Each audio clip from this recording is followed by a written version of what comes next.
लाहौर में मैं खुद निकल रहा हूं, कल रैली करूंगा इंशाअल्लाह। इस्लामाबाद में, पिंडी में और पेशावर में। लाहौर और पेशावर में इसलिए क्योंकि ये दोनों कैपिटल हैं पंजाब के और केपी के। हम इसलिए रैली निकाल रहे हैं कि यहां के लोगों के इनको डिसइनफ्रेंचाइज कर दिया है, यानी इनको हुकूमत ऊपर वो बैठा दिया है जो लोगों की मुंतखब की हुई नहीं है, और ये अक्टूबर तक इनको बैठाना चाहते हैं। इसलिए आपको निकलना है रैलीज के अंदर, लेकिन हर कोई रैली पे नहीं आ सकता।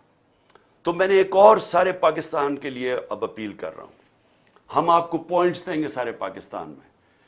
आपने सिर्फ अपने घर से निकल के 5:30 और 6:30 के दरमियान, मैं सिर्फ आपको यह कहता हूं कि अपने घर से बाहर निकलें, और वो आपकी यूनियन काउंसिल के अंदर हम हर जगह मुंतखब कर रहे हैं, आपने वहां निकलना है। 1 घंटा खड़े होकर ये कहना है कि हम अपने आइन के साथ खड़े हैं, हम इस मुल्क के सुप्रीम कोर्ट और चीफ जस्टिस के साथ खड़े हैं। असल में आप अपने बच्चों के मुस्तकबिल के लिए निकलेंगे, क्योंकि उस मुल्क का कोई मुस्तकबिल नहीं है जहां आइन भी खत्म हो जाए और जहां कानून खत्म हो जाए और जहां आपका सुप्रीम कोर्ट खत्म हो जाए, उसका कोई मुस्तकबिल